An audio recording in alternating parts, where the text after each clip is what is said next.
Ya, posisi. Semoga kedengaran ya.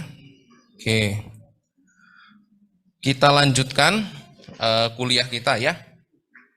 Tadi pagi sudah disampaikan materi tentang imunobiologi, benar?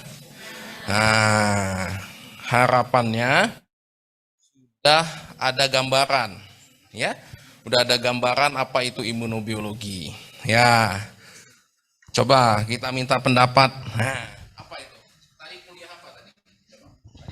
Sekarang kamu yang jelaskan ke teman-teman. Tadi kuliah tentang imunobiologi.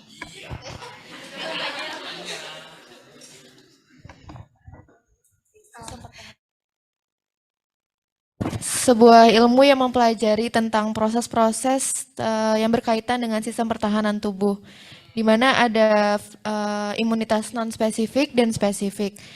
Dan jenis-jenisnya ada kekebalan tubuh bawaan dan ada adaptif. Dan mekanisme pertahanannya ada 3. Ya, habis nanti ya, habis. Coba yang sekarang sisi sini ya, saya sini nanti miring sebelah nanti. Apa itu kekebalan spesifik dan non spesifik pada tubuh?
Ini tetangga sebelahnya.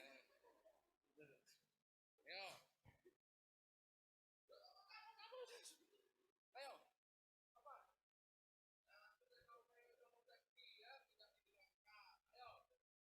Yang kamu tahu apa? Kamu sudah dengar tadi. Apa itu?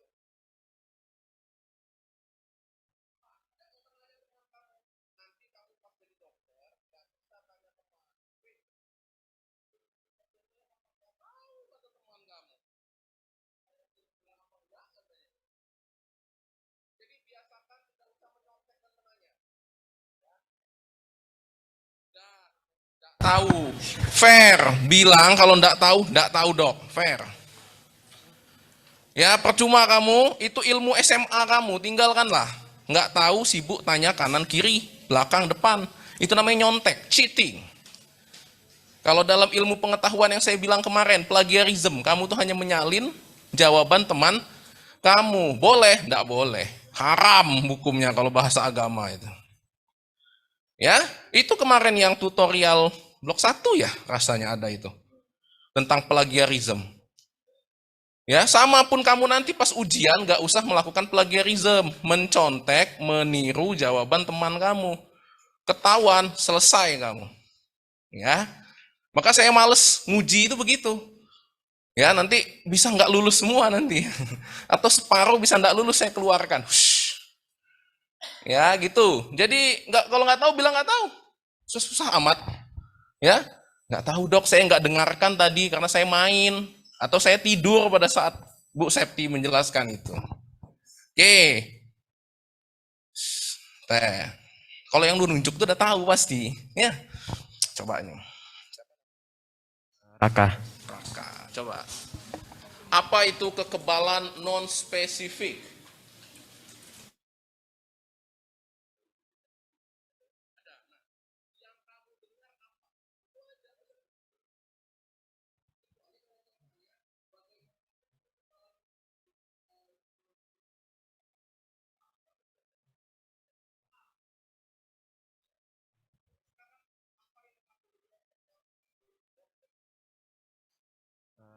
Non spesifik tidak bereaksi terhadap antigen tertentu dan lebih bersifat lebih umum dari bawaan sejak lahir. Ngerti? Ngerti? Apa jadi? Yang dijelasin tadi apa? Jadi non spesifik itu dia lebih ke memberi perlindungan ya kepada yang umum lah, tidak kepada antigen yang spesifik atau tertentu begitu. Dia memberikan umum. Contohnya? Kulit ya kulit. Ya. Masih ingat saya sih kulit, cuman nggak tahu. Ya. Tuh, ingat ya. Itu contoh yang terjadi. Nggak cuma sama beliau dan lain-lain. Kalian pun begitu.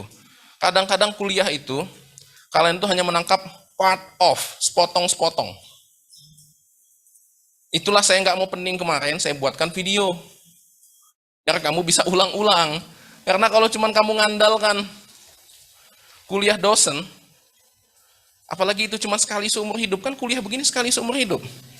Nggak ada siaran ulangnya, kecuali kamu mau ngulang tahun depan. Nggak ada yang mau kan? Nah, jadi ini hanya sekali seumur hidup, tidak akan ada siaran ulangnya. Makanya saya buatin siaran ulangnya. Cuman saya bilang kemarin, nggak semua dosen buat siaran ulang. Ya, itu poinnya. Kalau saya dulu, zaman saya kuliah dulu, coba tanya sama, ada adeknya Yudhistira kan di sini kan? Ada enggak? Bener enggak? Yudhistira ada enggak ada ya? Kapan ya? Blok 1 kemarin ada rasanya. Saya enggak tahu. Ada kakaknya tuh seangkatan saya gitu. Setahu saya ada ya. Enggak tahu. Yudhistira enggak ada ya? Tuh, belakang tuh. Ya kan bener kan? Sama adeknya Yudhis ya? Nah, kakaknya kawan saya, ya, seangkatan. Coba tanya kakak kamu dulu gimana? Kuliah kami dulu. Kami biasanya kasih pakai recorder. Taruh di sini. Dok izin, kami record. Tuh. Karena tadi saya bilang kuliah ini hanya sekali seumur hidup, tidak ada siaran ulangnya. Ya kalau saya syukur saya buatin kamu siaran ulangnya, kalau dosen yang lain enggak. Nah itu yang terjadi, hampir dengan kamu semua. Dan yang lain-lain, nggak cuma kamu sih. Saya rasa yang di dalam Zoom itu pun sama. Lebih parah malah yang di Zoom itu. Ya, nggak dengar kan? Kalau putus-putus ya. Tuh contoh kan? Tuh apa tadi coba? Imun spesifik, non spesifik. Belum nanti kalau saya tanya lagi, innate immunity, adaptive immunity. Pasti sudah tadi disinggung. Ya, innate immunity, adaptive immunity. Innate immunity seperti apa, adaptive seperti apa misalnya. Ya. Kadang-kadang demikian, atau kadang-kadang kalian itu dikasih slide yang banyak-banyak gitu. Yang kadang-kadang kurang dikasih tahu keterkaitan antar slide. Seolah-olah slide itu sesuatu yang terpisah-pisah gitu. Padahal tidak demikian. Ya sudah, kalau begini keadaannya saya itu hanya cek ombak, sudah seberapa paham Anda dengan materi sebelumnya. Karena kalau Anda sudah pahamnya bagus, saya mau lompat. Ternyata belum. Apa boleh buat? Mundur lagi. Ya, saya singgung sedikit. Jadi, di dalam tubuh kita ada namanya sistem pertahanan tubuh. Ya, sistem pertahanan tubuh itu Zoom kedengeran Zoom? Zoom. Manggut ya sudah. Dengar berarti ya. Aman manggut-manggut sudah, entah apa yang dipangguti pokoknya ya. Jadi ya sistem pertahanan tubuh itu ibarat angkatan bersenjata. Setiap negara, setiap wilayah pasti memiliki angkatan bersenjata. Ya, jadi analogikan saja seperti itu. Ya, sistem pertahanan tubuh itu seperti angkatan bersenjata. Ya, contoh saja organisme kemarin, kita kan sebagai organisme Fakultas Kedokteran Universitas Sriwijaya ya, benar ya kemarin 2022. Ada enggak angkatan pertahanannya? Ada tuh satpam di depan tuh. Itu angkatan pertahanan. Kalau ada apa-apa, satpam duluan yang menghadang, tuh. Pun dengan individu. Kita sekarang bicaranya individu ya, individu. Setiap individu, setiap kamu pasti memiliki sistem pertahanan. Benar nggak? Iya, memiliki sistem pertahanan. Ya, memiliki sistem pertahanan. Sistem pertahanan itu ada dua macam. Ada sistem pertahanan yang sudah disediakan sejak kamu lahir. Itu yang disebut dengan innate immunity atau sistem pertahanan bawaan atau sistem pertahanan non-spesifik. Nah, itu tuh sama aja. Ya, jadi dia itu namanya sistem pertahanan bawaan. Kalau mau ke bahasa kerennya, sistem pertahanan innate immunity. Oh, kamu dikeren-keren kan? Kan biar kalau kamu mau menyampaikan kuliah itu kan biar keren. Innate immunity dan adaptive immunity, yang dengar tinggal itu tuh sama. Innate immunity atau sistem kekebalan bawaan atau sistem kekebalan non spesifik itu sama. Itu satu ya. Kekebalan bawaan innate atau non spesifik ya. Sama, itu satu bagian. Bagian lain adalah itu sistem pertahanan yang pertama. Sistem pertahanan kedua adalah sistem pertahanan adaptif atau sistem pertahanan spesifik. Jadi ada dua. Jadi kalau bicara tentang sistem pertahanan, maka akan ada dua sistem pertahanan di dalam tubuh kita. Innate immunity dan adaptive immunity. Ya, innate immunity dan adaptive immunity. Ya, innate, adaptive, innate, adaptive. Nama lainnya non-spesifik, spesifik, non-spesifik, spesifik. Kita bicara dulu tentang sistem pertahanan yang pertama, karena itu adalah garda terdepan. Sebelum ngapa-ngapain itu dulu yang mempertahankan kamu. Namanya, makanya diberi nama sistem imunitas bawaan atau sistem imunitas innate atau innate immunity atau non-spesifik. Contoh, bangunan kita ini selain memiliki satpam, ada apa lagi? Pagar kan? Contoh, ada pagar. Pagar itu sudah ready belum? Sudah. Mau ada musuh, mau ada ancaman, tidak ada ancaman, pagar sudah tegak di situ. Benar? Itu adalah contoh innate immunity atau sistem kekebalan bawaan atau sistem kekebalan non-spesifik. Kalau di kamu, contohnya tadi kawanmu bilang kulit. Itulah kenapa kulit tadi. Kulit itu sejak kamu lahir sudah ada. Mau ada gangguan, mau ada invasi, mau ada apapun, kulit sudah ready. Kan fungsi kulit ini apa? Selain untuk di skincare kan gitu ya. Sekarang kan skincarean semua ya. Nggak laki-laki, nggak perempuan sama aja ya. Kalau zaman saya dulu itu perempuan, kok sekarang sudah laki-laki ikutan, bingung juga saya. Kalau zaman saya dulu tuh biasanya laki-laki itu semakin hitam semakin maco gitu ya. Ini kok sekarang kebalik gitu, mau jadi putih juga gitu. Nah, awas hati-hati. Hati-hati. Putih tidak selamanya cantik atau tidak selamanya ganteng. Itu semua bergantung kepada lingkungan. Hitam itu karena apa coba? Kulit tuh jadi agak hitam itu karena apa? Ada namanya pigmen melanin yang dihasilkan oleh sel namanya melanosit. Ingat, melanin itu nama pigmen. Pasti itu ada yang menghasilkan, namanya melanosit, nama selnya melanosit. Apa gunanya? Untuk mempertahankan dari sinar UV. Lah Indonesia, panasnya model begini, lihatlah kamu. Jangankan tegak, duduk aja bisa berkeringat gitu kan. Kamu putih-putihkanlah kulitmu. Habis itu pigmen melaninnya lah, siapa yang mempertahankan dari UV? Jangan ikuti orang Korea sono, atau orang Cina sono, atau orang Eropa sana. Mereka memang minim mataharinya. Tuh, itu contoh ya. Contoh. Itu contoh salah satu sistem pertahanan non spesifik karena dia sudah ada di tubuh kamu bawaan. Sistem pertahanan itu melanosit itu, melanin yang dihasilkan oleh melanosit itu contoh sistem pertahanan non spesifik. Sudah ada sejak kamu lahir. Kan kamu lahir sudah beginilah kulitmu gitu ya. Sama seperti kamu punya pagar, misalnya FK punya pagar di depan itu. Pagarnya ini jelek. Kurang cantik. Bagaimana kalau kita ganti pakai bambu aja gitu? Ya mungkin kalau di daerah mana ya cocok dan pakai bambu gitu. Kalau di Palembang pakai bambu tendang orang ya. Maling masuk, kasarnya kan begitu. Jadi tidak selamanya cocok diubah. Itu contoh ya.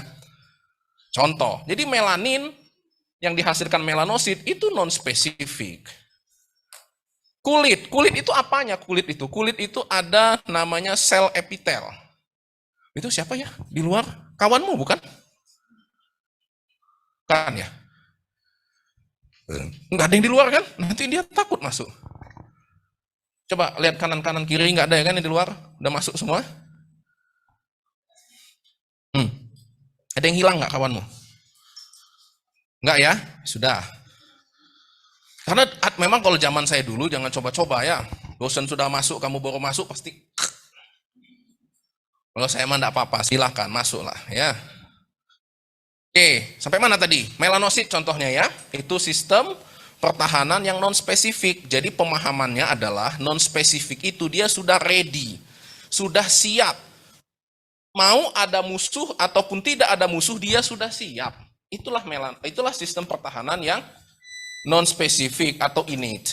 Kulit itu dilapisi oleh sel yang paling luar ini namanya adalah sel epitel. Coba kamu bayangkan, ada beda nggak lapisan kulit luar tanganmu ini sama lapisan kulit keluar bibir bagian dalam? Ada sama nggak? Beda. Kalau yang bibir bagian dalam itu lebih apa? Lebih licin, kayak ada licin gitu ya. Kalau yang gini nih kayak seret. Padahal sama-sama sel epitel, tapi kok bisa beda gitu dok? Karena tergantung fungsi. Lah kalau ini licin buat apa coba? Ya, ini licin buat apa? Kalau dalam bibir licin karena dia untuk mengunyah. Lah kalau di dalam bibirmu seret kayak gini, itu gimana cerita kamu mengunyah? Susahnya. Jadi itu tergantung fungsi. Jangan di otak-atik. Nanti mau kulitnya licin kayak lapisan dalam bibir. Ya bubar nanti. Hati-hati. Karena kulit lapisan yang di sini ini dilapisi oleh namanya sel epitel squamous keratinase. Jadi dia terlapis oleh keratin. Itu yang membuat dia seret seperti ini. Karena dia terlapis keratin. Sel epitelnya sama yang di dalam lapisan bibir kamu itu, sama-sama sel epitel squamous. Nanti pas histologi belajar. Jadi nanti sel epitel itu ada epitel squamous. Squamous itu nanti ada yang simplex, ada yang kompleks, ada nanti sel kuboid, ada lagi nanti tergantung. Tapi intinya itu semua sel, tinggal bentuknya aja beda-beda. Sama kayak kamu, ada yang bentuknya gemuk, ada yang bentuknya langsing, ada yang bentuknya tinggi, ada yang bentuknya agak gitu. Nanti saya dibilang rasis ya. Ya, itu bentuk sel pun begitu. Jadi ada yang bentuknya tadi pipi, ada yang tinggi nanti. Nah, kulit kita yang ini namanya sel epitel squamous. Tapi kalau yang bagian luar dia terlapis oleh keratin, keratinase. Kalau yang di dalam bibir tidak terlapis keratinase. Kenapa yang di sini terlapis keratinase? Karena dia berfungsi sebagai barrier terhadap segala sesuatu dari luar, contoh debu, ya. Dan terus kenapa? Wah ya, kamu pelototilah kulit kamu masing-masing, nggak usah susah. Ada apa lagi di situ yang halus-halus? Rambut apa bulu? Bulu dan rambut itu dua hal yang berbeda ya. Manusia tidak memiliki bulu ya, yang memiliki bulu adalah kucing. Nah, meong. Nah. Kalau kamu punya kucing di rumah, plototi, apa beda sesuatu yang tumbuh di kucing itu sama di sini? Bedanya apa? Ya. Kalau ayam bulu apa rambut? Nah, kenapa bulu? Kenapa bukan rambut ayam? Ya, nanti plototi. Ah, itu biologi tentang hewan, saya tidak mau bahas ya. Itu sudah clear di SMA harusnya itu, ya. Dah. Ini ada rambut-rambut halus di sini ya. Apa fungsi rambut halus di sini? Gaya-gayaan saja. Oleh generasi terkini, ini mau dicukur habis. Kalau ada bulu sedikit di apa itu nama itu? Wax, ya, dihafal itu pokoknya itu kan. Atau ada bulu kaki sedikit merasa tidak pede. Ada bulu ketiak sedikit mau dicabut. Bagaimana dari sisi kesehatan? Nanti kalau kamu jadi dokter kan begitu. Ditanya sama pasien, dok, kalau saya cabut-cabuti bulu ini gimana dok? Ya lajulah. Nah, ini tidak lulus kuliah tentang imunologi ya.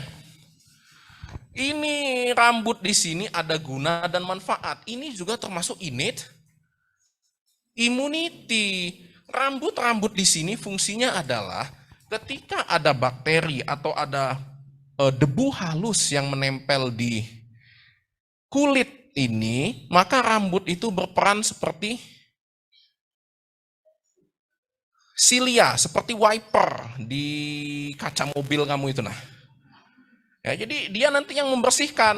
Kalau ada bulu, misalnya nanti ada debu yang sangat halus ataupun bakteri nempel di sini, kluk.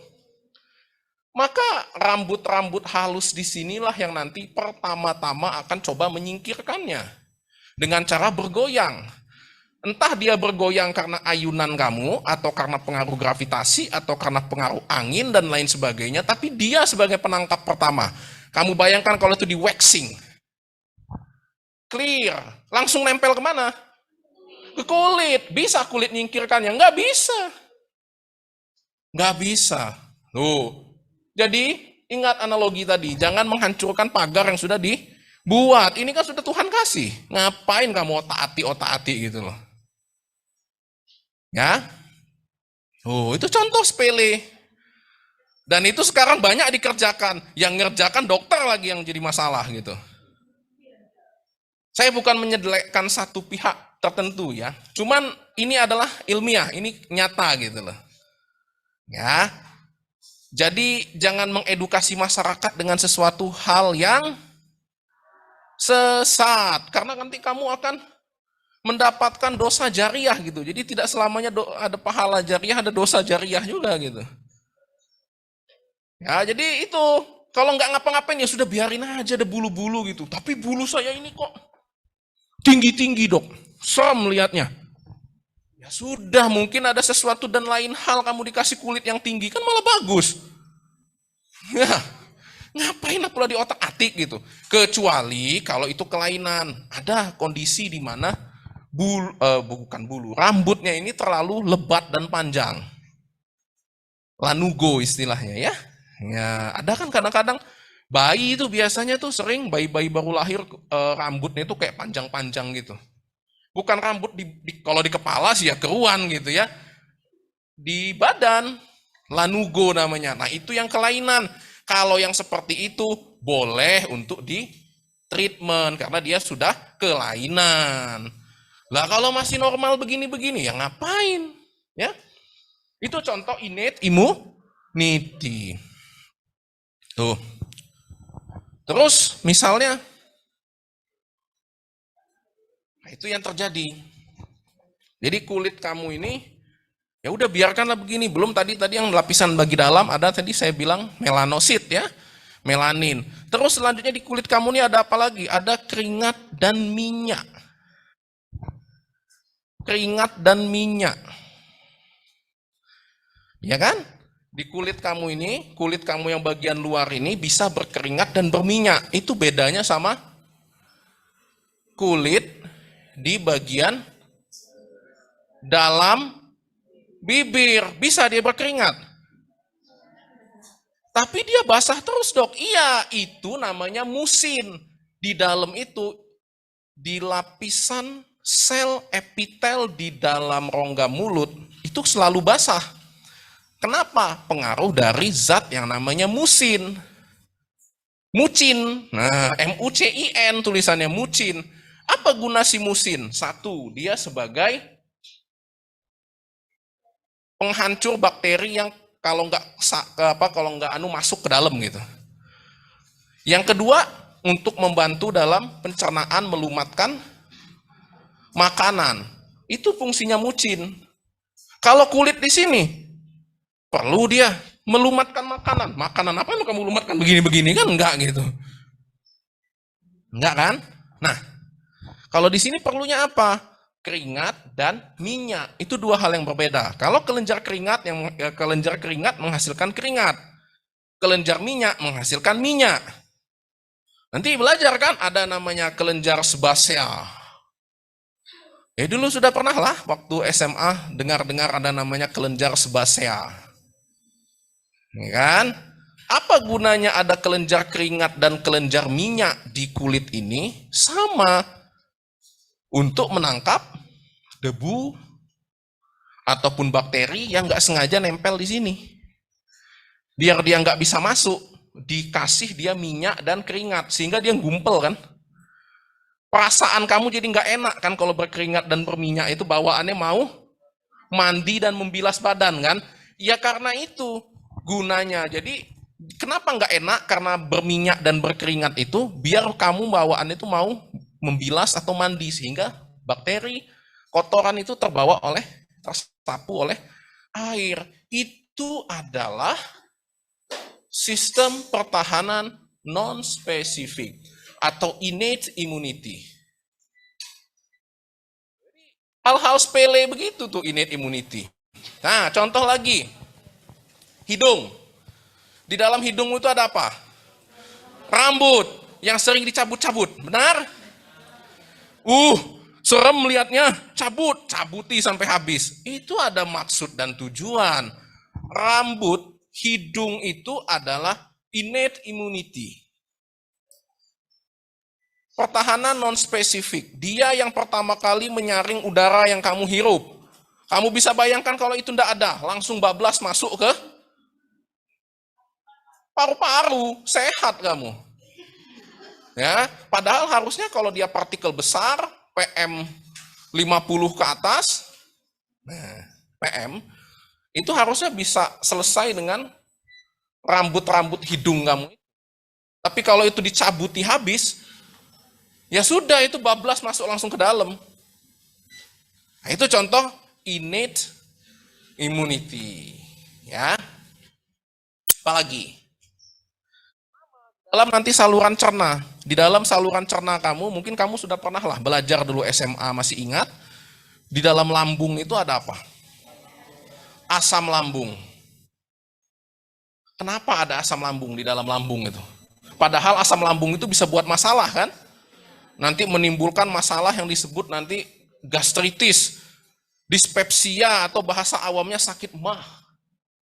Tapi kenapa harus ada asam lambung di situ? Karena itu adalah innate immunity, itu pertahanan non-spesifik. Gunanya apa? Kalau ada bakteri atau sesuatu yang tertelan masuk ke dalam, ya pasti dong tidak tahan dengan pH 2. Kamu tahu pH-nya 2 itu kayak mana? Kayak asam sulfat. Pernah percobaan asam sulfat yang asli? Meja ini saja bisa bolong sama asam sulfat. Ya kan tahu ya, H2SO4 pekat. Bukan yang udah dicairin ya nggak bolong. Kalau yang udah dicairin paling kalau kena kulit kamu itu kayak gatel-gatel gitu. Itu udah dicairin, tapi kalau yang pekat bolong. Nah, kamu bisa bayangkan ya, hebatnya dinding lambung kamu itu, dia bisa menahan keasaman begitu. Itulah kenapa kalau pertahanan dinding lambung kamu itu ada masalah, itulah muncul sakit mah itu, karena di sana itu ada cairan yang asam.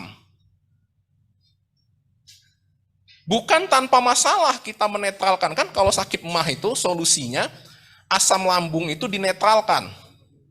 pakai antasida itu. Ya. Apa antasida tuh mereknya itu ya? Proma, ya, Proma. Kalau yang di iklan di TV itu ya. Proma, apalagi itu. Itu antasida namanya. Apa itu antasida? Antasida itu basa. Kan dulu hukumnya pas kamu SMA dulu, kalau asam ditambah basa jadi garam, netral. Garam. Nah, yang sifatnya netral. Nih, ya. Tuh, saya yang sudah belajar beberapa puluh tahun aja masih ingat gitu ya. Ada 15 reaksi kimia itu kan, 15 reaksi kimia dasar yang semuanya bermuara menjadi garam. Di mana garam itu sifatnya netral. Ya. Nah, bukan tanpa resiko kita menetralkan asam lambung. Ketika menetralkan asam lambung itu, kita bisa bayangkan kita menghilangkan satu sistem pertahanan innate immunity. Awas, ya, serba salah ya dok, iya. Itu resikonya, jadi hati-hati, kamu jadi dokter, hati-hati juga dalam memberikan obat. Obat tidak selamanya bagus. Itulah nanti muncul yang namanya efek samping obat. Efek samping obat itu adalah sesuatu yang tidak diinginkan akibat kita memberikan obat. Jelaskan ke pasien. Kalau pasiennya nggak kamu jelaskan, itulah nanti pasiennya melakukan tuntutan terhadap kamu. Nih gara-gara dokter ini kasih saya obat mah, saya akhirnya nggak bisa BAB katanya. Nih kau.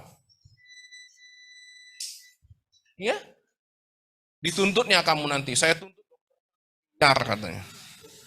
Mau 1 miliar. Dia bayarnya cuma 5.000 ya kan.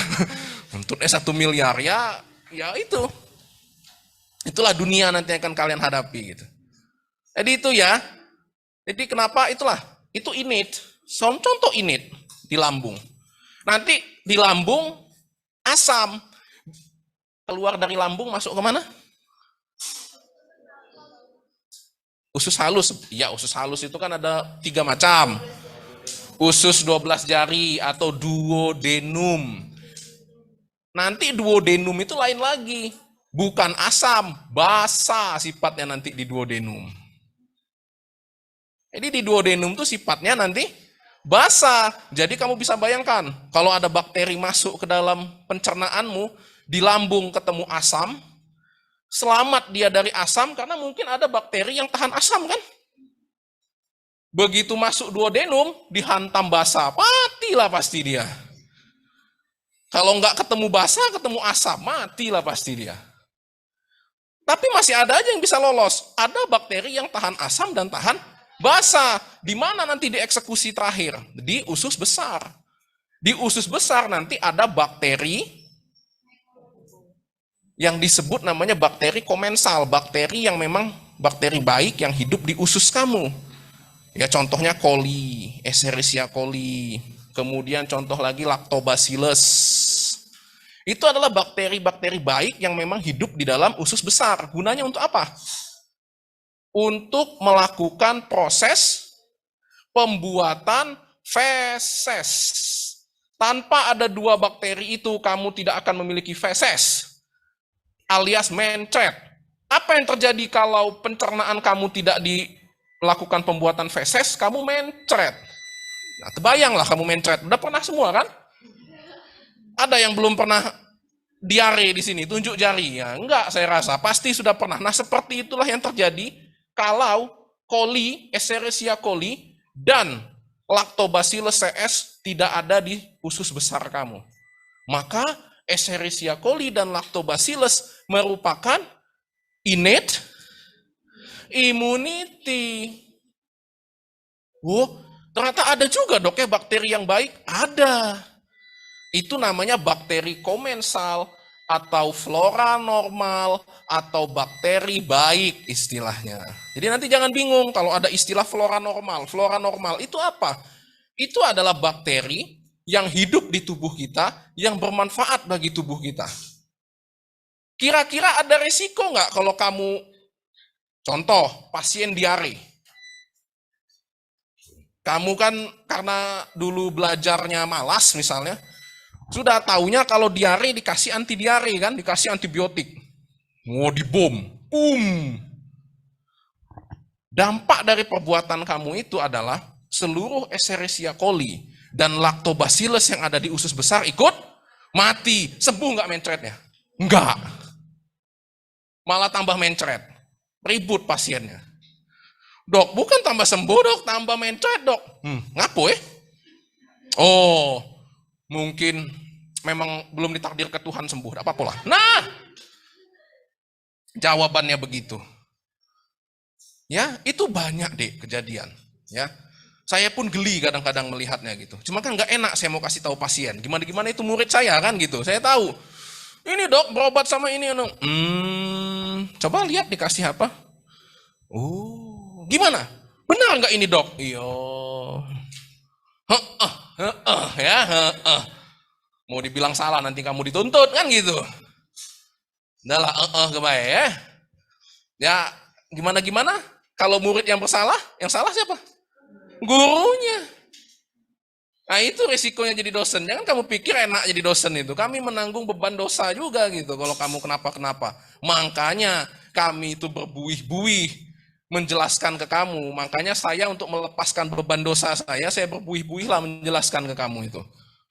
Kalau dosa saya berkurang gitu kan.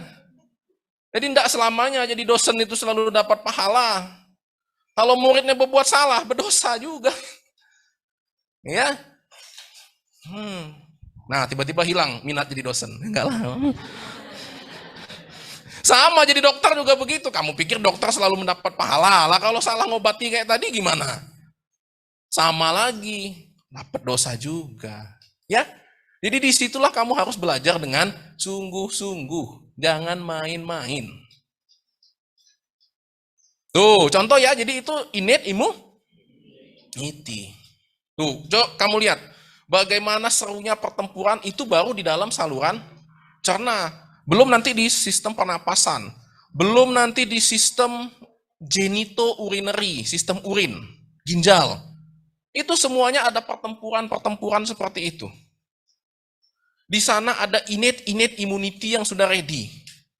Yang tanpa perlu diaktifkan dia sudah ada di situ. Itulah innate immunity. Ya. Gak usah kamu otak-atik, itu sudah ada di situ. Makanya jangan di otak-atik.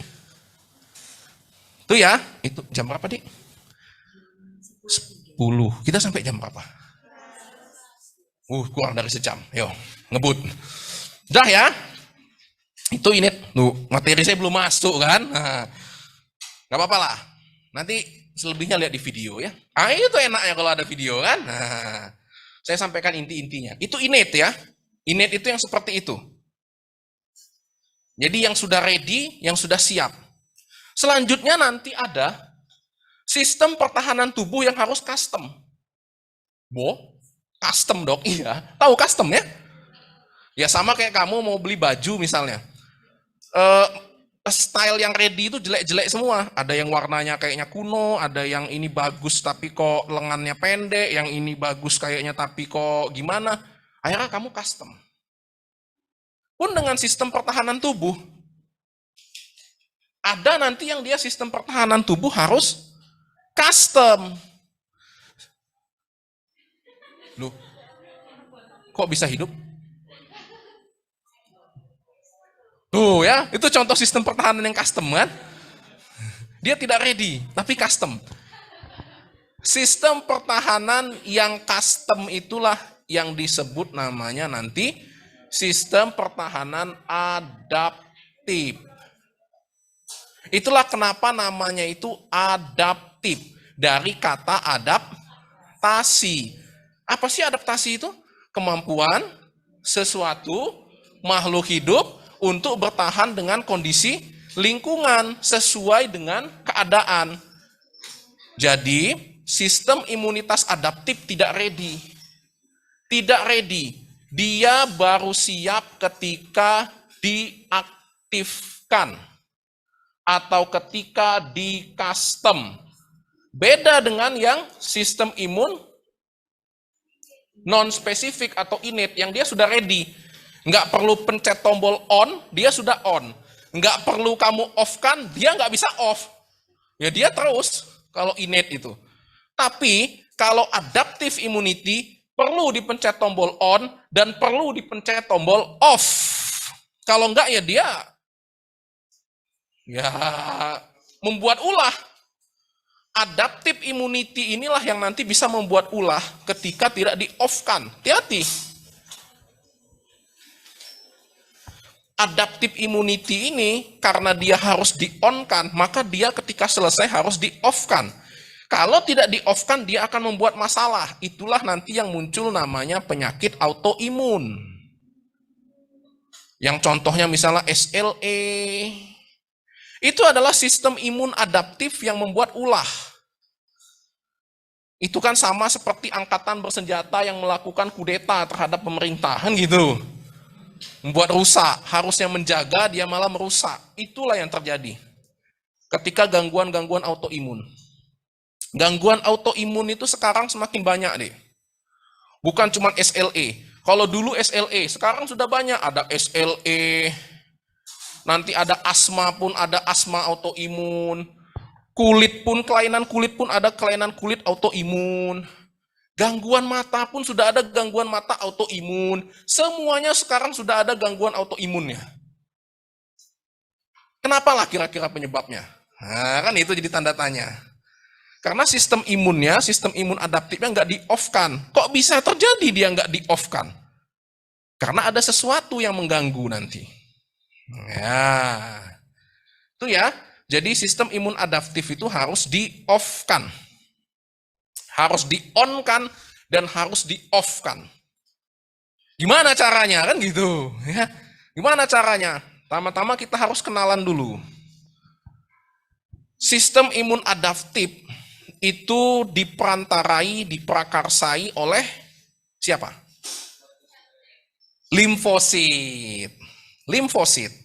Sel yang namanya limfosit. Sudah dong, tadi pasti kuliahnya. Itu adaptif. Adaptif itu. Yang jadi mastermind-nya adalah itu, limfosit. Limfosit itu ada dua jenis besar, ya enggak? Ada limfosit titik-titik dan limfosit titik-titik. B sama T nggak sih? B dan T. Benar. B dan T. Limfosit T dan limfosit B. Jadi sel T atau sel B itu adalah limfosit. Jadi jangan bingung. Jadi limfosit, sel T dan sel B itu bukan tiga sel yang berbeda, itu sama. Itu adalah sel, namanya adalah sel limfosit. Tapi ada limfosit T dan ada limfosit B. Kenapa ada yang T dan ada yang B? Udah dijelaskan belum tadi? Karena kalau yang T, kenapa namanya sel T? Karena dia dibuat di timus. Timus itu huruf depannya adalah T. Maka namanya limfosit T. Ada sel limfosit yang dibuat di bone marrow. Bone marrow huruf depannya adalah B. Makanya namanya sel limfosit B. Tuh ceritanya. Ya. Sejarah kenapa dia diberi nama itu. Sama kayak kamu. Kamu punya nama pasti punya sejarah nama itu. Tanya tanya orang tua kamu tentunya. Kenapa nama saya begini? Tanya orang tua kamu. Begitu dengan limfosit. Limfosit kenapa ada namanya B dan T? Karena ada sejarahnya. Itu adalah mastermind yang berperan dalam sistem pertahanan imunitas adaptif. Namanya limfosit. Limfosit. Nanti ada dua dia, limfosit T dan limfosit B. Lantas, bagaimana cara mengaktifkan limfosit tersebut? Kita buat cerita. Misalnya tiba-tiba kamu terluka.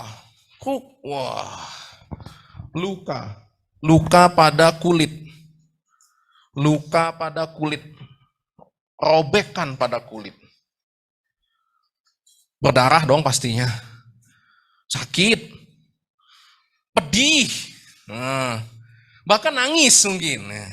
Ya dulu kalau masih kecil nangis. Kalau sekarang kenapa nggak nangis? Coba, apa perbedaan? Kan dulu kalau kamu masih bayi, masih kecil, masih anak-anak, luka, gores, robek itu pasti nangis. Kok sekarang nggak nangis? Paling cuman, ngapa? Malu tadi kata temannya. Iya, kenapa? Itu karena peran dari otak. Waktu kamu masih bayi, sistem eksekutif kamu di lobus frontalis itu belum berkembang, nggak tahu malu kasarnya itu. Nggak tahu malu, kamu tuh nggak malu, nangis ya nangis, mau marah ya marah, mau apa ya pokoknya langsung kamu luapkan karena sistem frontalis kamu ini belum berkembang, belum belajar. Lobus frontal ini butuh belajar untuk tahu mana yang baik dan mana yang kurang baik, mana yang enak dilihat dan mana tidak enak dilihat. Itu peran dari lobus frontalis. Nanti pas anatomi pasti ketemu. Ya. Kalau sekarang kamu sudah besar, kamu sudah tahu, masa nangis coy? Apalagi laki-laki badan kekar besar itu ya, kena apa kata dunia kan begitu. Itu peran dari lobus frontalis untuk menekan ego kamu. Jadi kalau ada orang yang egois, udah gede, udah tua, tapi masih egois, mau mementingkan diri sendiri, itu tanda-tanda lobus frontalisnya tidak berkembang. Fungsi eksekutif yang gak berkembang. Ada orang udah gede egois, ada. Dan yang jadi masalah bro sekalian, biasanya orang pintar itu lobus frontalisnya kurang berkembang. Kenapa? Karena dia cuma sibuk membesarkan lobus apa ini namanya nih? Lobus temporalisnya saja. Lobus temporalis. Dia hanya membesarkan lobus temporalis karena dia kerjanya cuma menghafal. Kalau menghafal, yang besar itu lobus temporalis kamu. Cuma menghafal aja kerjanya. Akhirnya dia lupa mengembangkan lobus frontalis. Akhirnya menjadi orang yang egois, selfish, merasa tidak membutuhkan orang lain. Nah itu bahaya. Dunia sekarang tidak bisa begitu. Zaman dulu mungkin iya bisa. Sekarang tidak bisa. Dunia semuanya butuh kolaborasi sekarang. Ya. Nah, nanti itu belajar di sistem saraf dan fungsi luhur. Tuh, seru-seru kan ternyata kan? Temanya kan? Iya, cuman masalahnya nanti ketika masuk blognya, kamu tuh nggak dijelaskan yang begitu. Itu kamu harus search sendiri, cari sendiri, kamu kembangkan sendiri. Nanti kalau kamu masuk blognya, percayalah sama saya, nggak akan dijelaskan itu. Nah, dokter tahu dari mana? Adalah rahasia. Nggak ada, itu nggak akan dijelaskan begitu. Ya kamu nanti dijelaskannya ya beginilah gitu. Tiba-tiba masuk slide-nya sampai 50, sampai 100 slide. Nah, fungsi luhur adalah ngantuk, tidak boleh. Dijelaskan juga tidak ngerti. Nah sudah, serba salah kan? Nah itu ya. Jadi kamu harus explore sendiri ya. Di mana nanti gunanya apa sih belajar itu tuh di mana? Pada kondisi seperti apa? Balik kita ke limfosit T dan limfosit B, kan kemana-mana jadi gara-gara luka tadi. Tuh, jadi dari cerita luka saja kita bisa kemana-mana kan? Nah, bisa sampai ke otak loh. Belum tadi kalau kita ngomong bagaimana munculnya nyeri. Wah itu panjang lagi ceritanya. Kenapa sih kalau luka itu kok nyeri? Gimana kalau luka itu luka aja? Kenapa harus nyeri? Kenapa Tuhan jahat sekali gitu? Udah luka, dikasih sakit pula. Kok kejam amat gitu? Bukan kejam. Kenapa luka harus dikawankan dengan sakit? Biar tahu, Anda itu biar tahu bahwasanya sedang ada problem di lokasi tertentu. Coba, kalau luka tidak sakit, ini tiba-tiba sudah tanganmu sudah hilang, itu macam mana ceritanya? Iya kan? Karena nggak ada sakit, karena tadi kamu menyalahkan Tuhan tadi, ya sudah kata Tuhan, saya hilangilah sakit. Nah sudah lajulah kamu katanya. Udah jalan bubu jalan tiba-tiba, kok kaki hilang ya? Kemana tadi kaki? Nah, terlindas motor misalnya, lepas. Ya karena nggak sakit kan? Udah lepas aja kayak gitu. Itu kenapa dia harus dipasangkan sama nyeri. Nanti ada bro sekalian, gangguan di mana seseorang ketika luka tidak nyeri lagi. Iya. Gawat dok, gawat. Itu kondisi yang namanya diabetik. Diabetik apa? Diabetik yang sudah komplikasi ke saraf. Diabetik neuropati. Nanti kamu belajar. Jadi diabetes yang sudah tahap lanjut sehingga dia sudah menyerang saraf. Sehingga sistem sarafnya sudah bermasalah. Sehingga penghantaran impuls nyerinya itu sudah nggak bisa lagi. Sehingga kalau dia luka aja. Itu akhirnya tiba-tiba harus diamputasi. Tahu diamputasi, dipotong. Karena sudah bonyok.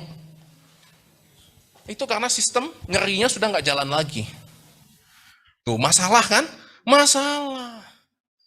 Jadi memang harus dipasangkan sama nyeri. Nyeri merupakan salah satu dari innate immunity. Oh, balik-balik gitu. Ya karena nyeri nggak perlu diaktifkan, coy, gitu ya. Ya pokoknya kalau luka nyeri lah pokoknya gitu. Nggak perlu diaktifkan dulu gitu. Dia innate immunity. Jadi pokoknya cara berpikirnya gampang. Ketika sesuatu itu kanan tubuh kita dan dia tidak perlu diaktifkan untuk bekerjanya, itu berarti innate immunity. Simple kan? Itu innate immunity. Oke, itu kan tuh gara-gara luka tadi belum jelas, belum selesai masalahnya ya. Luka. Nah nanti nyeri ya, nanti nyeri, cerita nyeri nanti tanya sama, nanti kalau saya cerita nyeri lama nih. Pokoknya gitu, nanti sistem saraf ya. Saya mau ngomongin imunnya tadi tidak nyampe-nyampe. Ya luka kan, luka. Karena robek, luka ini berdarah.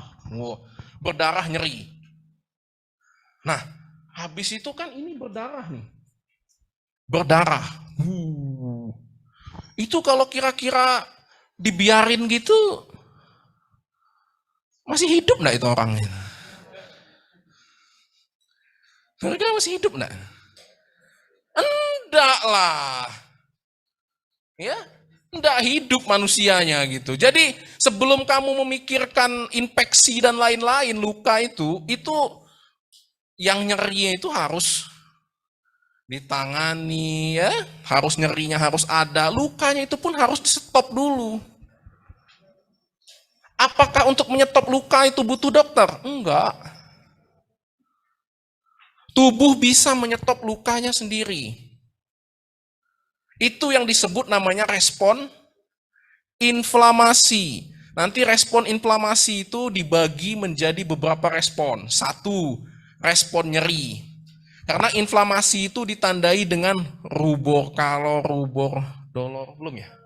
Rubor, tumor, udah ya? Fungsiolisa. Jadi nanti dia ada bengkak, merah, panas, nyeri. Ya, yang itu nah, rubor itu nah. Oh, itu todok gunanya. Iya, kan? Problem kalian itu kan di situ. Udah pernah dengar itu tapi nggak tahu ya kapan gunanya itu.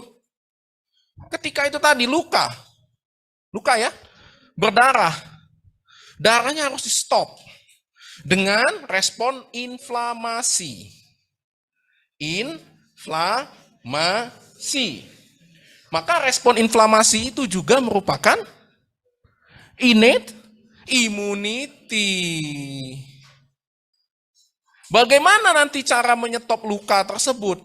Ada namanya kaskade, sistem kaskade koagulasi atau pembekuan darah.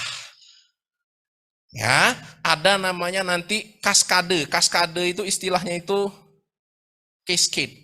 Apalah ya cascade itu kayak semacam apa ya? Rantai alir. Tahu nggak rantai alir? Jadi A akan mengaktifkan B, B akan mengaktifkan C, C akan mengaktifkan D, D mengaktifkan E, dan seterusnya. Itulah namanya rantai alir. Kalau bahasa kerennya cascade. Nah, tulisannya Cascade, CASCADE, Cascade. Di Indonesia kan Kaskade. Nah, tuh, jadi jangan bingung nanti kalau ada istilah kaskade atau cascade itu nanti banyak istilah cascade itu rantai alir. Jadi di dalam tubuh kita ada sistem koagulasi atau pembekuan darah. Kalau luka, sistem itu bekerja.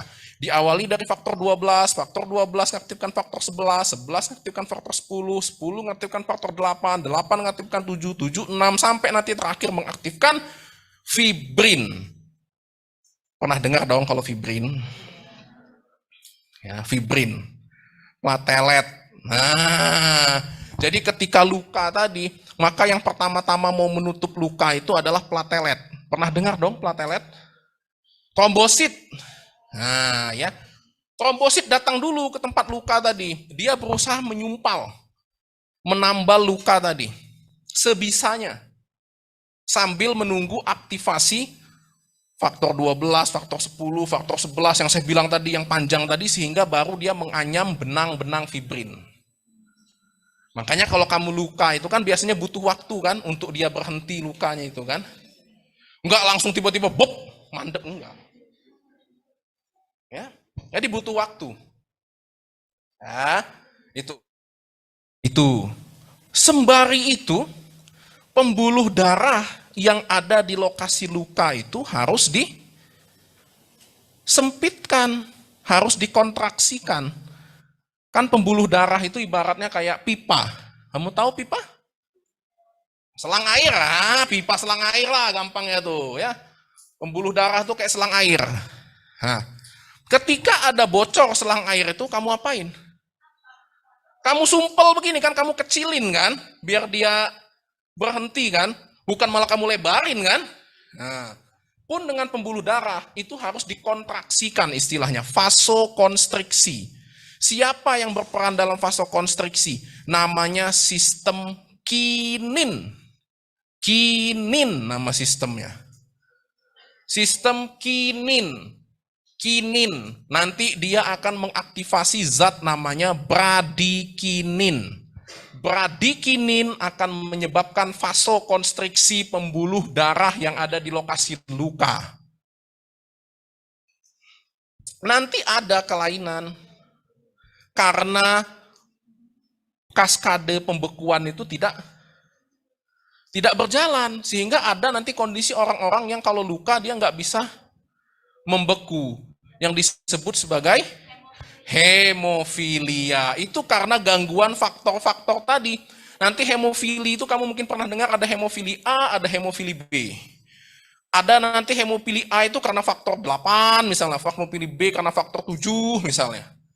Kalau faktor itu tidak ada, maka tadi nggak akan bisa terbentuk benang fibrin. Kalau nggak bisa terbentuk benang fibrin, nggak akan bisa itu penyembuhan lukanya terjadi. Jadi gimana dok? Harus disuntikkan faktor 7 dan faktor 8. Itulah nanti kondisi yang namanya hemofili. Tuh. Jadi kalau kamu sudah paham tentang fisiologis, enak kan nanti pas belajar penyakit. Benar nggak? Ya tinggal ngeklopin aja belajar penyakit itu. Maka tadi saya bilang medical itu bukan hafalan. Medical itu hanya pemahaman. If you understand, maka kamu bisa mengerjakan yang tepat. Yang banyak terjadi, kamu not understand sehingga kamu hanya tebak-tebak buah manggis. Kinin. Kinin bukan tanpa risiko. Ketika kinin itu bermasalah, maka terjadi vasokonstriksi yang hebat. Kalau vasokonstriksi yang hebat, kamu bayangin kalau kamu nyiram bunga pakai selang, kamu kecilin lubang ujungnya itu, yang terjadi apa? Kamu kecilin, dos kan? Kalau kamu buka biasa kan dia paling jauh bunga itu. Jadi gimana? Ngeri ini lamentok. Tutup dikit lubang itu, kecil ke dikit sehingga dia tandanya apa itu? Kalau vasokonstriksi berarti tekanan di dalam naik. Itulah kondisi yang disebut namanya hipertensi. Jadi hipertensi itu karena problem di kinin. Oh, simple kan? Ya nanti obat anti hipertensi itu yang otak-ngatik kinin itulah. Nah, selesai pelajaran kedokteran itu ternyata ya. Gitu aja. Mudah amat. Ya itu nanti ya, tapi kamu harus tetap dapat dulu ya. Saya bisa ngomong begini karena sudah melalui rangkaian panjang. Ya. Nanti kamu ketika belajar harus seperti itu. Kamu coba rangkai apa yang sudah kamu dapat. Ya, jangan dilupakan. Bukan berarti karena bloknya sudah selesai dan sudah lulus, selesailah sudah. Ya, enggak begitu. Tuh ya, jadi seru kan? Itu jadi kinin itu apa? Kinin itu juga merupakan innate immunity. Oh, jadi itu innate immunity. Iya, ya kalau nggak berhenti nih lukanya, coy. Ya. Nanti dulu sistem pertahanan tubuh aman luka ini tidak berhenti, habis darah kita. Kalau darah habis, ya lah. Duluan karena habis darah atau karena infeksi? Duluan karena habis darah. Maka kinin harus kerja, kasket pembekuan darah harus kerja. Ya, tuh. Dah. Sampai mana tadi? Oh ya, udah ya, luka stop. Nyeri muncul. Kalau nyeri di stop, Dok. Jangan. Oh, gitu, Dok. Iya. Yang banyak dilakukan apa? Dihilangkan nyerinya kan? Obat penghilang nyeri itu umumnya disebut namanya apa? Anti-inflamasi. Namanya saja anti-inflamasi. Menyebabkan anti dari proses inflamasi. Inflamasi harus terjadi apa enggak kalau itu mau sembuh jaringannya? Harus. Lah kalau sudah kamu stop. Ya sembuh tapi lama. Tuh.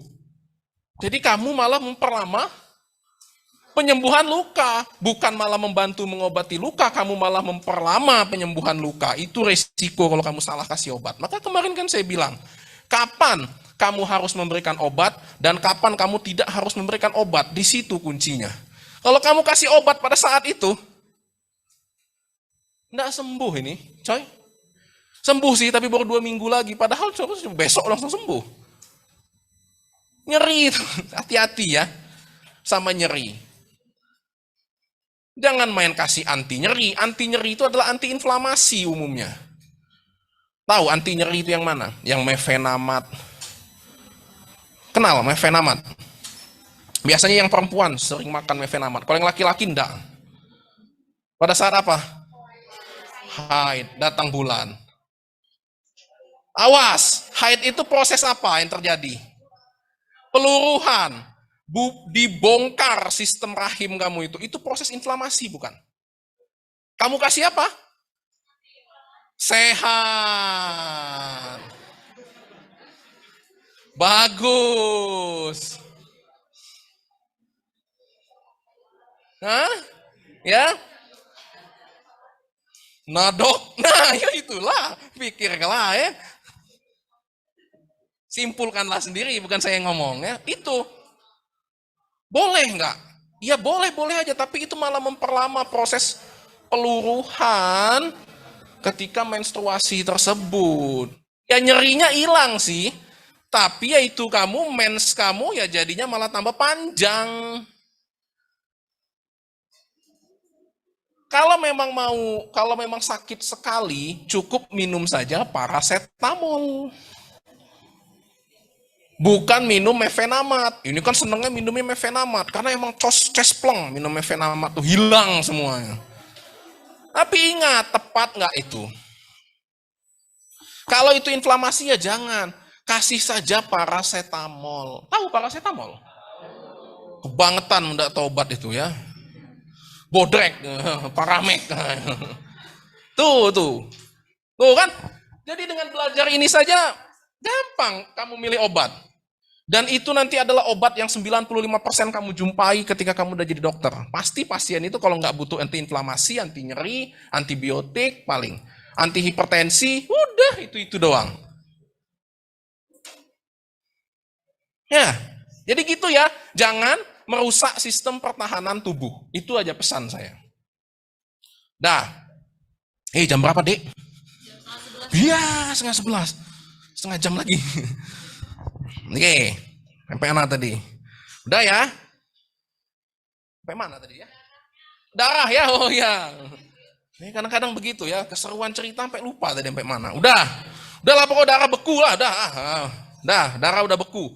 Terakhir tinggal pengamanan kalau ada mikroorganisme, bakteri dan sejenisnya yang berhasil masuk. Karena ketika kulit kita luka, maka bakteri yang ada di luar ini itu akan masuk ke dalam. Ingat, kulit kita itu ada apa yang saya bilang tadi? Flora normal. Jadi flora di kulit kita ini pun, di kulit kita ini ada flora normal. Ada bakteri yang memang hidup di kulit kita. Namanya adalah Staphylococcus aureus. Wih dok, sampai kenalan? Yuk kenal, udah kenalan ya. Staphylococcus aureus. Nanti ketika mikrobiologi kamu akan kenalan lebih lanjut sama dia. Staphylococcus aureus itu adalah bakteri gram positif. Sehingga ketika ini luka, maka dia dulu yang masuk ke dalam tubuh kamu. Sebelum bakteri-bakteri luar lain, dia dulu yang masuk. Dok, tadi katanya bakteri peace, dok. Bakteri damai. Damai kalau di kulit. Kalau masuk ke tempat lain, tidak damai. Oi, musuh dalam selimut ini, dok. Yo. Ya. Gitu. Jadi, damai dia kalau di kulit. Kalau masuk tempat lain, tidak damai lagi. Not peace. Masuk dia ke darah kamu. Gawat. Sistem alert langsung bekerja. Nah, itu. Datang dulu, siapa yang datang? Innate immunity yang ada di pembuluh darah. Siapa innate immunity yang ada di pembuluh darah? Sel darah putih. Siapa saja sel darah putih itu? Neutrofil, basofil, eosinofil, limfosit, monosit. Ada dok limfosit yang beredar di darah? Ada. Datang dulu pokoknya ke situ. Ngapain? Dikepung. Dikepung itu. Yang sudah mikroorganisme yang sudah masuk di dalam itu dikepung. Diapain dok? Pokoknya digebuki lah. Apa yang bisa digebuki? Cuman yang jadi masalah ada rekan-rekan sekalian. Sistem imun innate, itu innate ya. Jadi neutrofil, basofil, eosinofil, limfosit, monosit yang datang detik itu dia disebut sebagai innate immunity karena dia belum diaktifkan. Dia nggak tahu dia berhadapan dengan siapa sekarang. Jadi dia ini membabi buta saja, gebuk-gebuk saja. Entah gebuknya kena apa nggak tahu, pokoknya gebuk-gebuk aja sama dia. Itu prinsipnya innate, maka dia non-spesifik. Dia nggak tahu dia itu berhadapan sama siapa. Sama kayak kita, kalau berhadapan dengan musuh yang tidak kita kenal.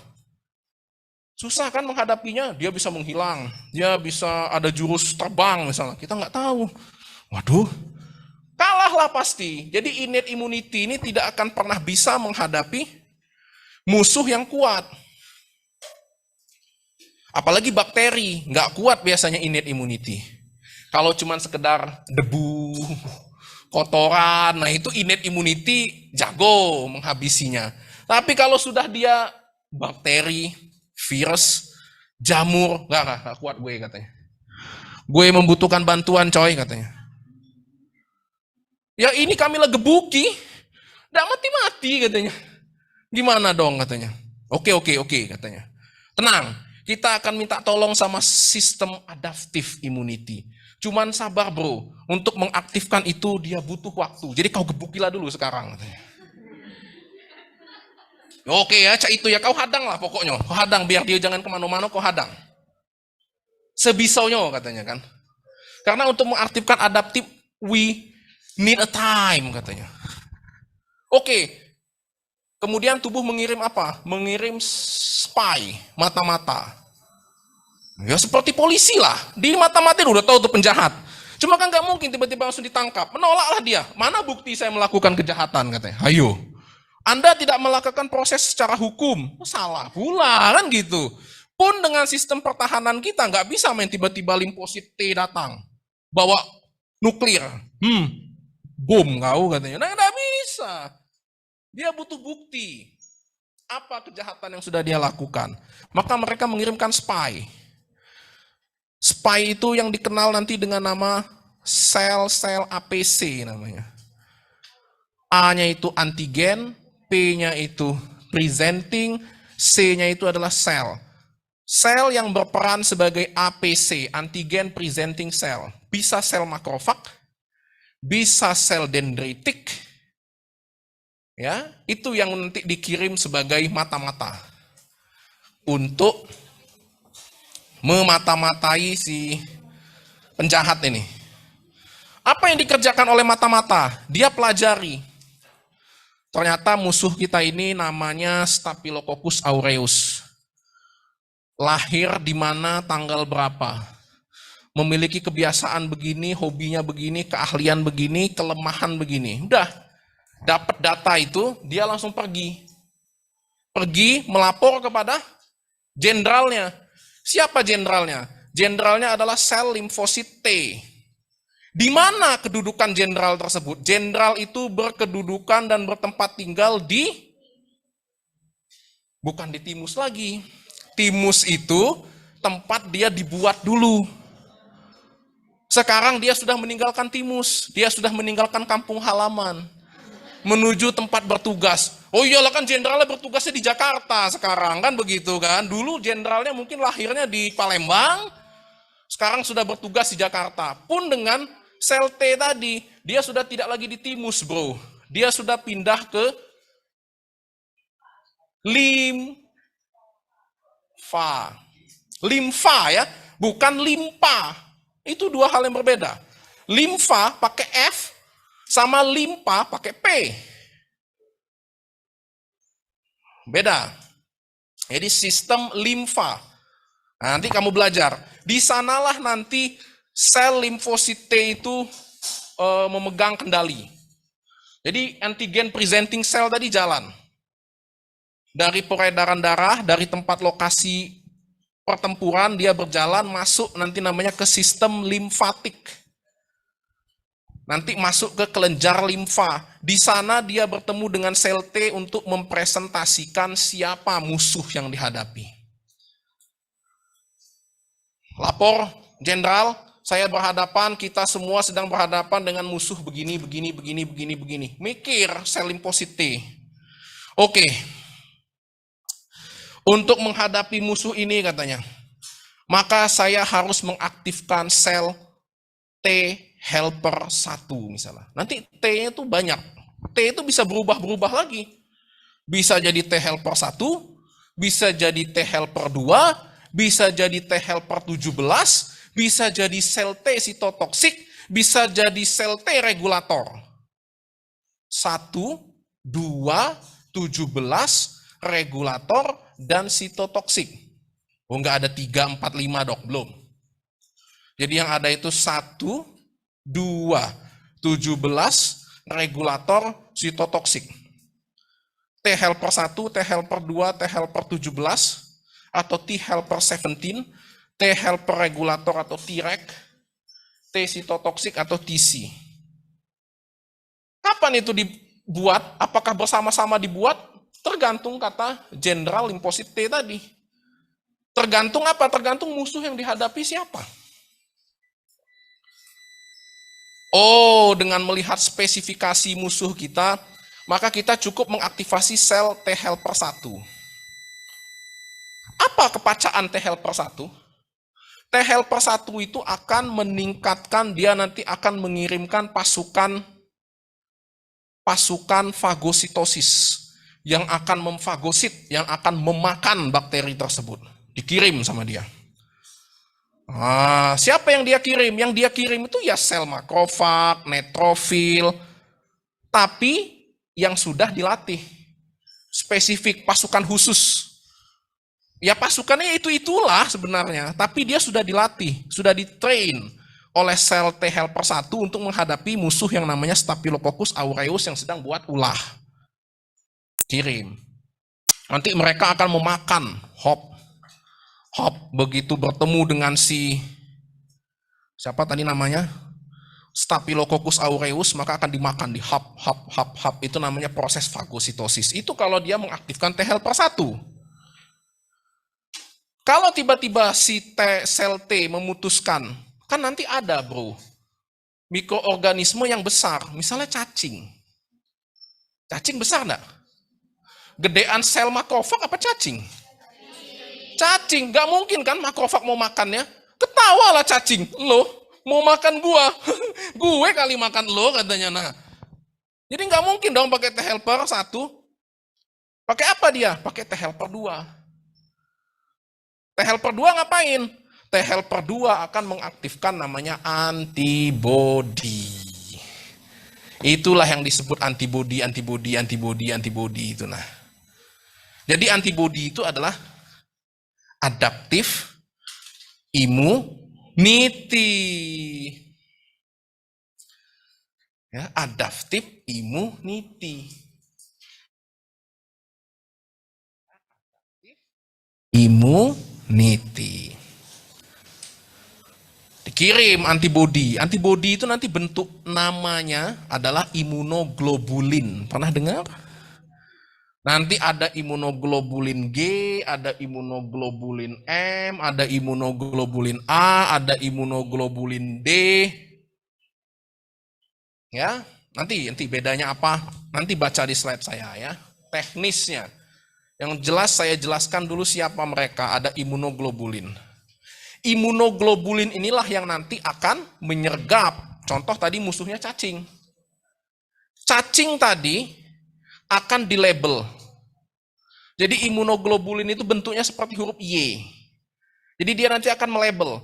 Dia akan menempel di sepanjang tubuh cacing. Ngapain dok? Nggak ngapa-ngapain. Nempel aja dia. Nih, kemudian dia akan mengaktifasi yang namanya sel mas. Sel mas. Sel mas itu saudaranya basofil. Nah, banyak ya dok, banyak sel itu. Sel mas itu saudaranya basofil.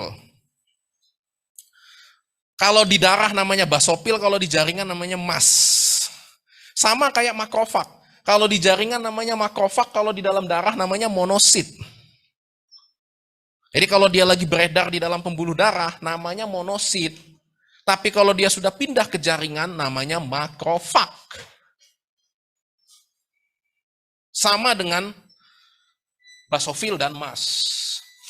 Terus sel mas ngapain? Sel mas akan mengaktifkan yang namanya sistem komplement. Mak, sistem komplement dok? Iya.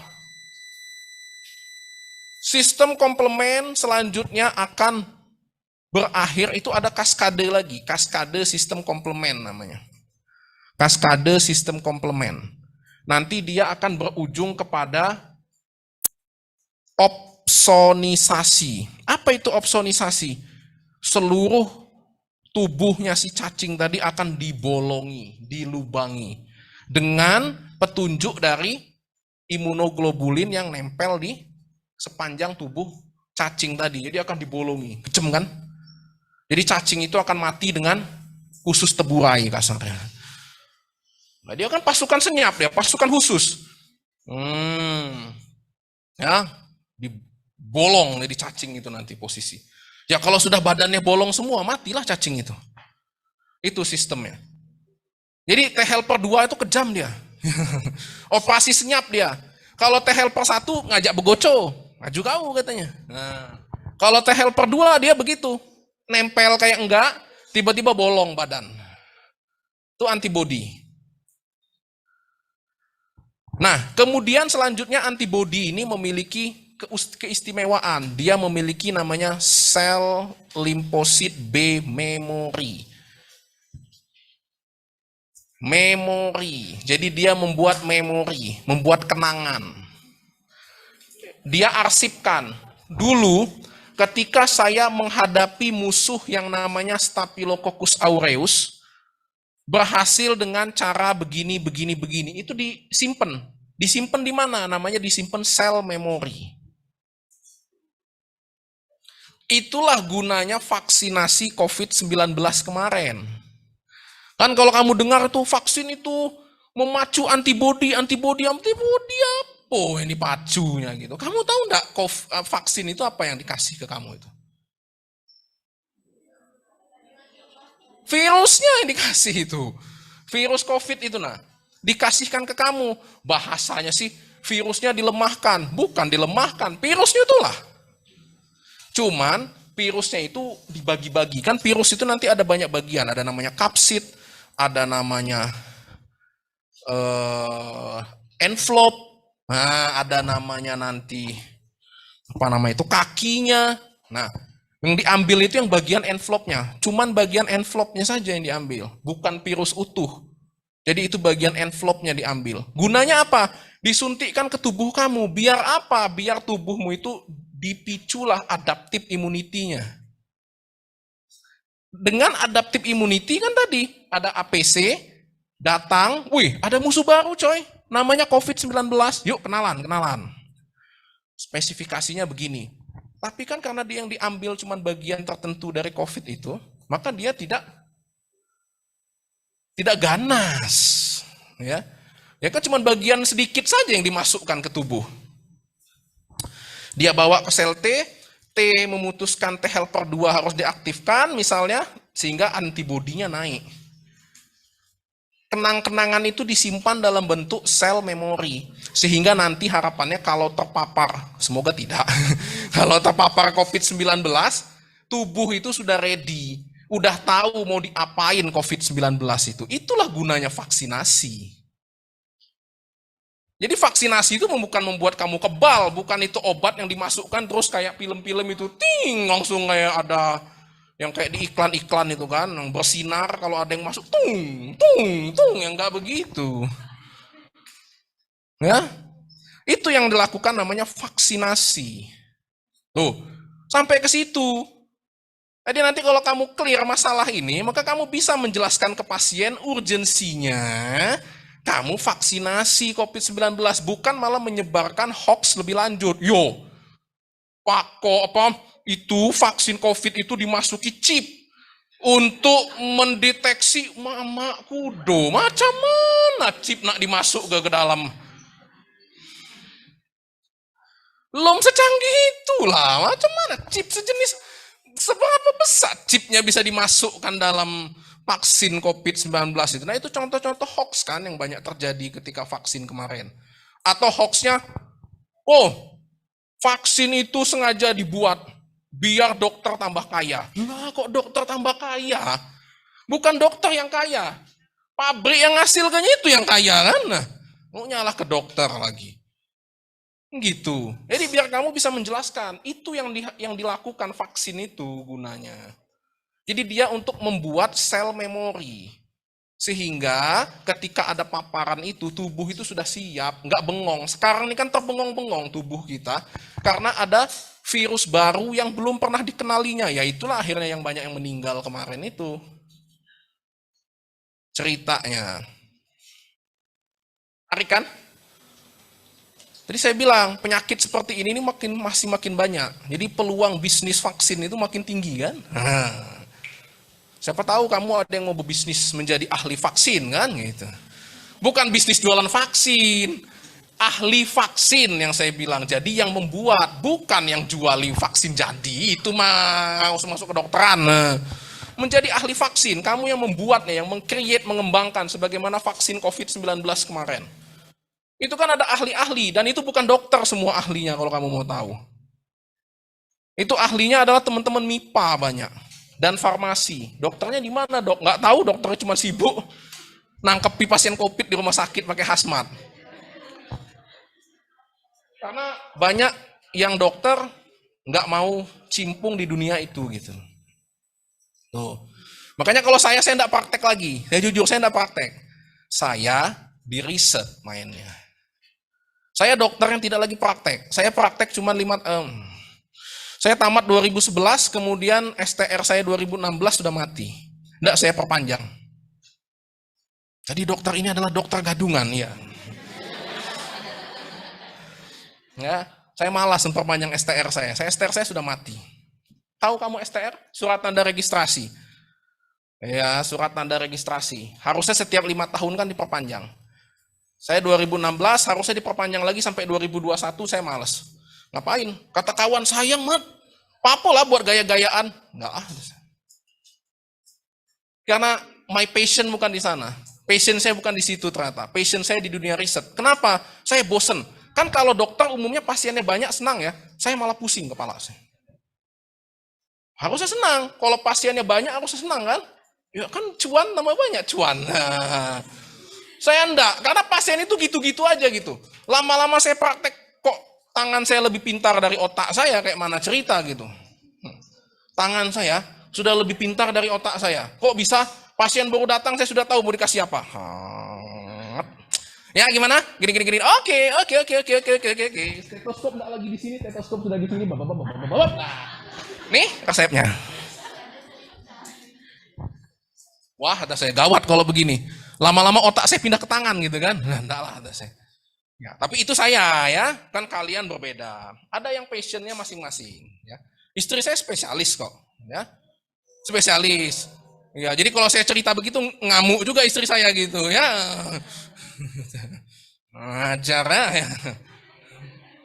Nah, enggak ya. Jadi kita sesuai passionnya masing-masing ya. Jadi kalau nanti Anda setelah selesai koas tiba-tiba hilang minat untuk mengambil spesialisasi, mungkin minat Anda bukan di sana. Mungkin memang passion Anda bukan di sana, nggak usah dipaksa. Mungkin passion Anda ada di dunia akademis, menjadi dosen, menjadi peneliti, mungkin di situ. Jadi jangan dipaksa, setiap orang punya kecenderungan dan perbedaan masing-masing. Nggak usah dipaksa.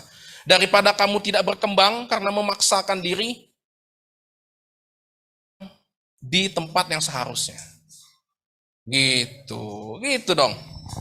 Karena saya begitu, selesai koas saya tidak mau jadi spesialis. Awalnya saya mau jadi spesialis A, B, C, D, E. Masuk stasenya, nggak mau lagi. Selesai stase semua. Gak mau jadi spesial, bahkan gak mau jadi dokter gitu kan. Nah gawat lah saya. Salah sekolah ini ya. Ya cuman gimana? Udah 6 tahun di sini kan gak mungkin balik lagi S1 gitu kan. Kejam juga ya. Sudahlah. Main ke Madang mau legalisir ceritanya waktu itu. Kayaknya bagus nih di dosen. Udahlah. Di sini aja ngelamar. Nah, lama-lama oh ternyata passionnya di situ. Ditekuni passionnya, maka nanti kamu akan sukses. Gitu. Karena peluang itu banyak. Contoh tadi saya kasih ide. Menjadi ahli vaksin. Di Indonesia belum ada ahli vaksin, coy. Belum ada. Sementara vaksin itu bakal diperlukan. Percayalah omongan saya. Tadi kok panas ya, Dik? Ini memang saya yang kepanasan apa emang panas? Tuh kan? Ini pun sudah memanas gitu ya. Ini jam berapa? 7. Sampai jam 11 kan? Ya. Udah selesai tadi sampai sel T memori udah ya. Makanya saya cerita lain-lain sudah ya. Jadi tadi adaptif tadi sampai di sel T memori tadi ya. Nah, jadi itulah rangkai-rangkainya. Memori tadi akan dengan mudah diaktifkan kalau ada musuh yang sama. Nggak susah lagi. Kalau ada musuh yang sama, nggak perlu lama, nggak perlu APC datang dulu ke sel T, kemudian sel T membuat dulu, nggak, langsung sel T memori yang keluar. Ketika ada musuh yang sama lagi, sehingga cepat proses aktivasi adaptive immunity-nya. Jadi adaptive immunity itu tidak selamanya harus diaktifasi dalam habis ya? Apa? Sel B memori. B. Jadi gini, bro sekalian, yang nanti berperan menjadi antibodi itu adalah sel B, bukan sel T. Ya, yang nanti menjadi antibodi itu adalah sel limfosit B. Jadi sel limfosit T cuman membuat sel limfosit T helper 2. Sel T helper 2 akan mengaktifasi sel B untuk menjadi antibodi. Jadi antibodi itu adalah sel limfosit B, bukan limfosit T. Limfosit T cuman sebatas menjadi jenderal. Ya kan nggak mungkin jenderalnya yang langsung turun Masa jenderalnya langsung turun ngadepin musuhnya lah, terus yang jadi jenderal sopo? Ya, jenderalnya akan nyuruh pasukan khusus lah. Pasukan khususnya itu adalah kalau dia mengaktifkan T helper 2, maka dia akan mengaktifkan antibodi. Antibodi itu adalah sel limfosit B. Gitu ya. Yang nanti jadi memori itu adalah sel limfosit B. Ya, gitu. Jadi bukan limfosit T. Limfosit T tadi cuma sebatas menjadi jenderal ya.